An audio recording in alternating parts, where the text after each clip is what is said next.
fasilitasi penyelesaian sengketa Surat Ijo Surabaya. Ya. Kami menyampaikan, yaitu Bu Ira Tursilowati hadir.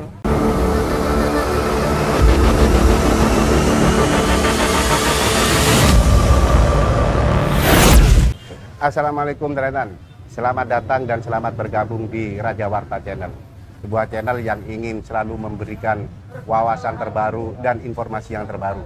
Nah, kali ini kami kembali bertemu Bapak Musa, Sekjen KPSIS, Komunitas Pejuang Surat Ijo Surabaya. Tadi kayaknya diundang Pemprov Jatim. Kira-kira dalam agenda apa itu Pak Musa?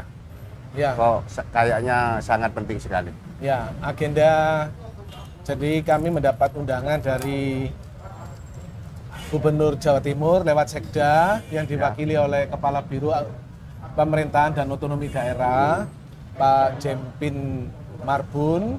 Jadi undangan rapat itu tentang fasilitasi penyelesaian sengketa Surat Ijo Surabaya. Ya, wah gawat ini. Berarti pemerintah provinsi sudah mau memfasilitasi ya. Artinya ini saat ini pemerintah provinsi sudah intervensi langsung terhadap persoalan Surat Ijo. Ya, gitu ya harus memang. Apalagi memang kita tahu adanya surat Kemendagri lewat Dirjen Otonomi Daerah kepada Gubernur Jawa Timur. Gitu. Jadi surat itu tentang perihal klarifikasi Perda nomor 1 tahun 2022 Kota Surabaya tentang atas hunian tanah Surat Ijo Surabaya. Ya. Kira-kira tadi apa saja yang dibahas? Yang dibahas ya rapat dipimpin oleh Pak Jempin Marbun sendiri, dan Pak Jempin Marbun sampaikan juga dia pernah mengikuti rapat di DPRD Jatim Ya. dengan Komisi A, beliau juga hadir di sana. Jadi mengenai masalah Surat Ijo beliau paham gitu. Yang dibicarakan, yang masalah yang dibicarakan tadi di dalam rapat itu, ya artinya kami menyampaikan tentang surat Kemendagri itu. Tadi kami dikasih waktu, di mana Pak Ketua Umum, Pak Haryono, membuka pembicaraan, ya, lalu menyampaikan bahwa saat ini dengan adanya rapat ini, negara hadir, pemerintah hadir untuk memfasilitasi penyelesaian masalah Surat Ijo. Nah, begitu. Kalau boleh tahu tadi dalam forum itu apakah hanya KPSIS yang diundang atau pihak Pemkot diundang juga Pak dalam? Iya, KPSIS diundang, Pemkot juga diundang. Kan surat Kemendagri itu kan menjawab dari surat kami kan. Surat kami dijawab lalu disampaikan kepada gubernur. Jadi tembusannya Pemkot kami diundang gitu. Nah, fokus pembahasan kan surat klarifikasi dari Kemendagri ya tentang Surat Ijo itu ya. Iya. Nah, apa saja yang dibahas tadi itu? Sehingga Ya, yang dibahas ya tentang surat Kemendagri, kami menyampaikan dulu. Jadi kami diberikan waktu pertama kali, diberikan tentang bagaimana tanggapan dari KPSIS. Lah, yang anehnya Casadek itu Pak Jempin Marbun belum menerima surat itu. oh ya, Surat tembusan itu, bukan surat tembusan, surat yang diberikan oleh Kemendagri kepada gubernur. Nah ini waktunya sudah hampir 1 bulan. Surat itu tanggal 1 Agustus, ya. Dan sampai saat ini 31 Agustus mereka belum menerima Pak Jempin. Nah ini mungkin larinya kemana? Mungkin di bagian umum atau di bagian OPD yang lain. Iya tadi Ini. saya sekilas juga mau mendengar itu. Iya. Tapi beliau kan tadinya kan juga ngomong, iya nanti akan kita cari di mana posisi cari, surat itu dan gitu. mau dipelajari. Oh ya, tadi setelah pihak KPSIS mulai dari Ketua Umum sampai Pak Musa sendiri sebagai sekjen memberikan paparan ini, respon Pemkot sendiri bagaimana tadi? Iya, saya juga terus terang aja agak kecewa, di mana undangan rapat itu kan ada harusnya Kepala Badan Pengelolaan Keuangan dan Aset Daerah, yaitu Bu Ira Tursilowati hadir. Tapi beliau katanya ada urusan di Polda, gitu. Nah, diwakili oleh staf yang terus terang aja mereka hanya mendengar dan mereka juga diberi kesempatan untuk berbicara. Mereka menyampaikan ya tergantung keputusan dari Pemprov Jawa Timur, gitu. Bagaimana kalau dari Pemprov sendiri tadi apa saja yang disampaikan? Apakah ada janji khusus kepada KPSIS dalam Ya. penyelesaian surat ini? Ya, ya Pak Jempin juga pimpinan rapat menyampaikan ya akan ditindaklanjutin, terutama tentang membalas surat dari Kemendagri.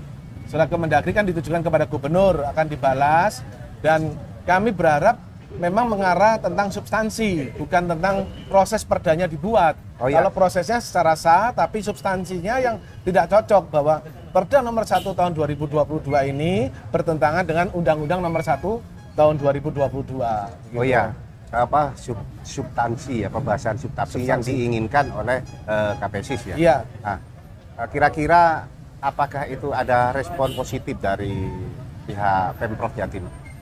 Ya, saya harapkan ada respon positif karena kami tadi jelaskan mulai Perda nomor 1 2022 tentang klarifikasi kalau Perda ini bertentangan dengan Undang-Undang nomor 1 2022. Lalu tentang asas umum pajak dan retribusi. Lalu yang ketiga tentang penyelesaian sengketa surat hijau ini dengan adanya surat Menteri ATR BPN tanggal 24 Juni 2019. Ya mereka akan menindaklanjutin. Kami juga berharap KPSIS ada tindak lanjut. Jadi rapat ini, fasilitas ini tidak hanya sekali, tapi ada kelanjutannya, tindak lanjut, agar proses penyelesaiannya segera selesai. Fasilitas seperti apa yang diinginkan KPSIS? Karena sementara ini saya lihat dari pihak Pemkot hanya fokus pada peraturan daerah, bahwa Pemkot menegaskan bahwa peraturan daerah ini sudah sah secara hukum.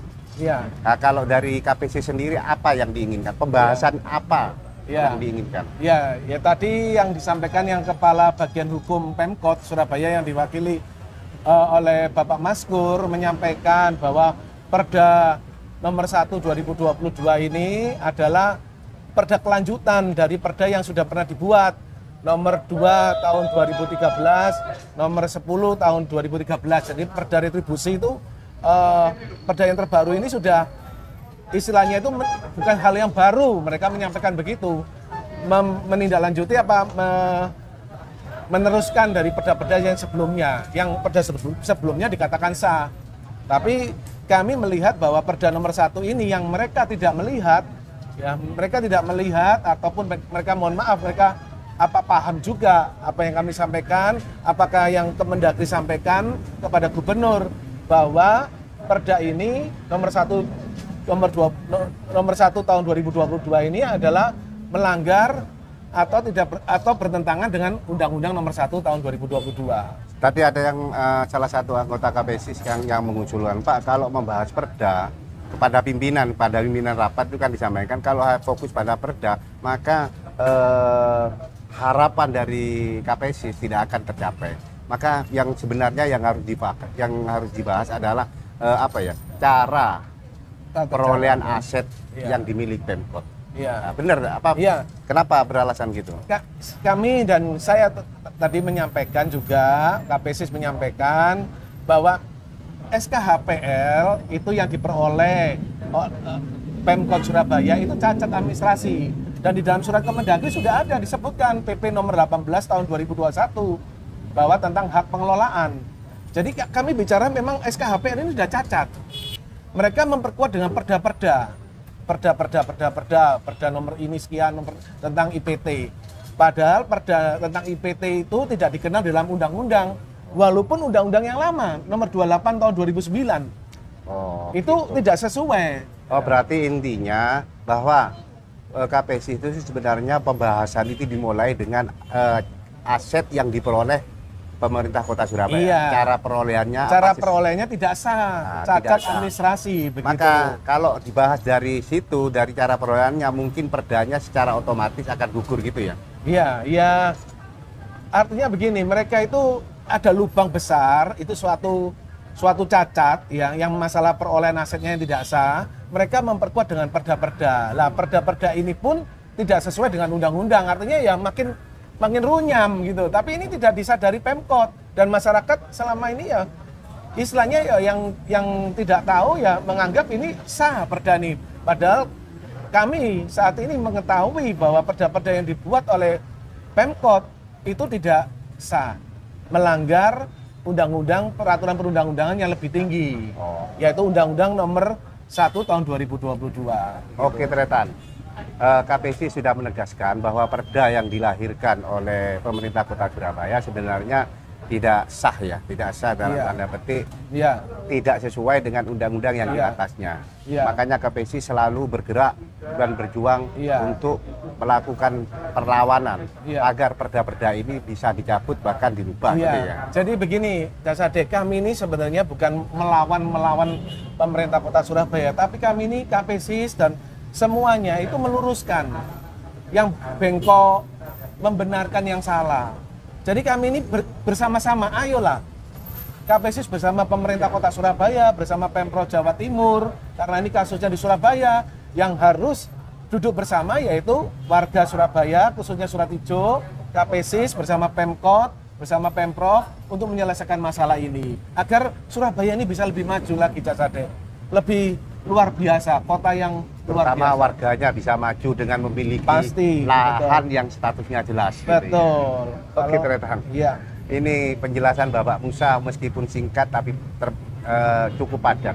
Sehingga saya menyimpulkan bahwa KPSIS tidak akan berhenti berjuang untuk meluruskan yang bengkok. Begitu ya, Pak? Iya, betul. Yang salah itu dibenahi, dibenerin gitu. Oke, Tretan, sampai di sini dulu. Sampai jumpa di lain waktu dan kesempatan. Assalamualaikum dan selamat siang. Waalaikumsalam. Selamat siang.